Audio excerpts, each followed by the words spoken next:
안녕하세요. 반갑습니다. AP투자연구소의 이정열 전략팀장입니다. 자, 금일은 4월 29일, 현재 시각은 4시 25분을 지나고 있습니다. 자, SK케미칼이에요. 코드번호 285130입니다. 자, 30만원을 뚫지 못한다 싶었는데, 일단 결국에는 조정 흐름들을 보여줬습니다. 어떻게 보면 좀 예정되어 있었던 흐름들이 아니었나, 그런 생각이 좀 들어요.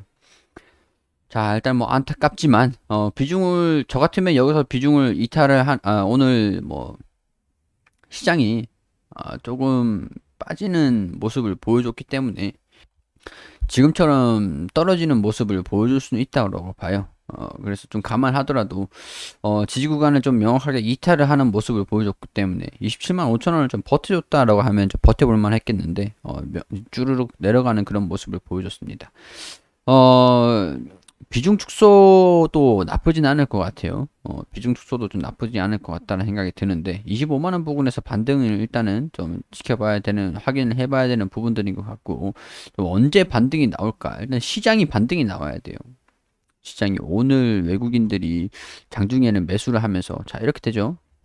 장 초반에 폭락을 쭉 했습니다. 그리고 나서 이때 막 엄청나게 주워 담았어요. 주워 담으면서 시장을 끌어올렸어요. 끌어올린 다음에 오후장에 갈수록 차익 실현을 했습니다.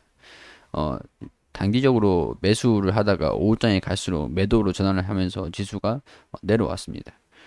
코스피, 코스닥도 마찬가지입니다. 코스닥도 이런 식으로 또 진행을 하면서 얘네들이 코스닥은 단기적으로 좀 살짝 매수를 했는데 반등은 큰 폭으로 보이지는 않았습니다.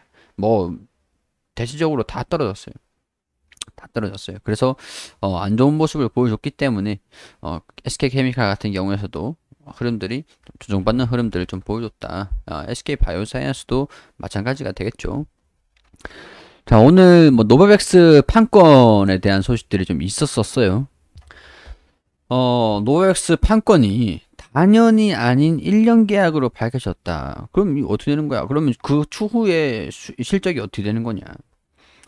단연간 계약인 줄 알았는데 뭐 1년이 불과한 데다가 계약 조건이 해마다 바뀔 수 있다는 사실을 알려주면서 백신 매출에 대한 불확실성이 커졌다라고 하죠. 그렇게 되면 SK케미칼 같은 경우에서도 노바백스를 기대를 하고 있었던 부분들이었는데 실적 전망이 좀 불확실성이 커지면서 이거 어떻게 할 거냐. 올해 말로 예정된 기술 이전 기한 연장을 자꾸 추진하겠다라는 내용이 나와 있는 부분들이었는데 지금 노바백스 생산을 준비하고 있는데 이거 나중에 판권 이거 어떻게 할 거냐고. 1년밖에 뭐 이거를 미리 얘기를 했었어야지.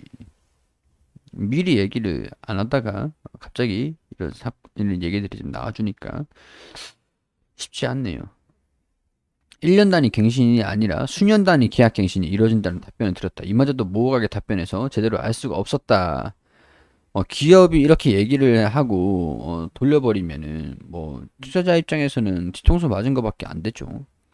양사가 맺은 계약 기간과 규모 등 비일 유지 조항 때문에 밝힐 수 없었다고 해명을 했지만 정부의 선구매 계약에 맞춰가지고 기술 이전 계약 기간을 정한 것이라고 4천만 명분의 물량 공급 계약을 계획을 밝혔다라고 하죠. 노아백스도 별도 계약 기간이 2년이라고 밝힌 바 있는데 단연이 아니나 어, 1년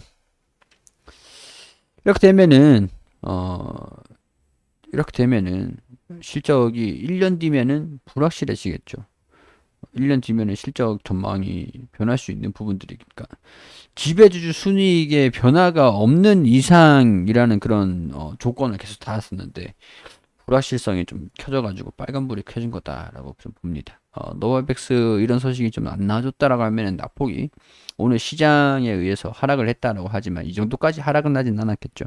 근데 이런 소식이 들려주면서 반등이 실패를 하면서 이 30만 원은 돌파를 실패를 했어요. 여러 가지 환경적인 부분들도 그렇고 시장성 요인들도 안 좋았지만 개별적 모멘텀에서 변화가 좀 있었던 그런 뉴스들인 것 같아요. 지배주주 순이익이 어떻게 될지 변화가 좀 있을 수도 있는 부분들인 것 같은데 추정치에 대한 변화가 좀 있을 수도 있을 것 같다는 생각이 듭니다. 이게 1년이 단연으로 계약이 변경이 됐다라는 얘기들이 좀 나와주면은 모르겠지만 아직까지는 좀 불확실성이 좀 있는 부분들이니까 추가 하락들도 나와줄 수도 있겠다라고 볼 수밖에 없는 상황인 것 같아요. 자, 그렇다고 해도 아직까지는 이 기업이 싸다라는 그런 인식은 유지가 되고 있죠. 연기금이랑 기간이랑 정부가 알아서 하겠지. 약간 이런 관점인 것 같아요. 좀 낙관적인 부분들이 좀 있는 것 같습니다. 얘네들이 계속 매수를 하고 있는데 순매수를 좀 이어진다라고 하면은 시장이 좀 조용해졌을 때 반등 흐름들도 다시 좀 빠르게 나와줄 수 있지 않을까. 근데 그 자리가 어디냐 체크는 해야 되겠죠. 자, 일단은 비중을 축소를 해두시고 아래에서 잡는 것도 나쁘진 않을 것 같거든요. 25만 원 부근 좀 지키면서 반등이 나올 때 일단 저라면 그렇게 리스크를 좀 관리를 할 것 같고요. 아니면 내일 반등을 하는 걸 오늘 정리를 비중 축소를 안 했다라고 하면은 내일 반등이 안 나오고 이탈하는 흐름들을 보여주면은 비중을 좀 축소한 다음에 하단 구간에서 몇 퍼센트라도 더 줄이지 않을까 평균 단가를 그런 생각이 좀 들어요. 일단 반등 나올 때 흐름들을 보면서 이때는 이 자리는 좀 괜찮을 것 같다라는 그런 의견들을 계속 드리긴 할게요. 일단 좋든 안 좋든 간에 자, 이런 부분들 체크를 하시고, 투자하시는데 참고로 해서 이 사람은 이렇게 생각하는구나. 거기까지만 참고해 주시기를 당부드리겠습니다. 그리고 우리 김용재 소장님께서 매일매일 무료로 종목을 추천해 드리고 있습니다. 검색창에 AP투자연구소라고 검색하셔서 상단에 홈페이지로 들어오게 되시면 여기 2021년 무료 추천 종목이라는 게시판으로 들어오시게 되셔서 아래로 쭉 내려가 보시면 매일매일 소장님께서 종목을 추천드린 이런 게시판들이 확인이 되시죠. 4월 23일 금요일 무료 추천 종목으로 들어와 볼게요.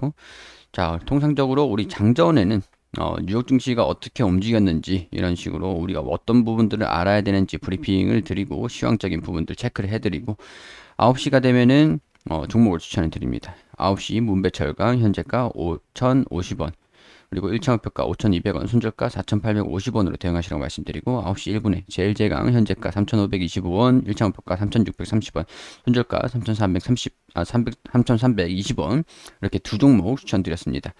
그리고 추천드리고 문배철강 1차 목표가 돌파해서 추가 상승하고 있다 이렇게 차트를 통해서 호가창 이렇게 보여드리면서 설명을 드리고 자, 두 종목 추천해서 한 종목 수익, 한 종목 보유 중입니다. 문배철강, 제일제강 같은 경우에서는 쭉 내려와 보시면 종목 정산을 결산을 하는 매일매일 결산을 하는데 문배철강 12% 정도 상승을 하고 추천가 대비 1.79% 정도 상승을 하고 제일제강 같은 경우에서는 수익률이 조금 약했네요. 자, 매일매일 추천을 드린 종목들을 결산을 한 게 여기 표로 다 이게 공개를 해드리고 있습니다. 모든 종목들이 수익은 날 수가 없는 거겠죠. 그날 매수해서 그날 매도하는 걸 원칙으로 하기 때문에 단기 종목을 원하시는 분들 같은 경우에서는 오셔가지고 도움을 받으셨으면 좋겠다는 말씀 드립니다. 이게 단기 종목이다 보니까 100% 수익은 날 수가 없습니다. 그렇기 때문에 목표가, 손절가 참고하시고 도움이 단기적으로 수익이 필요하신 분들 같은 경우에서 오셔가지고 도움을 받으시면 되겠다는 말씀 드리도록 하겠습니다. 그럼 저는 여기에서 인사드리도록 하겠습니다.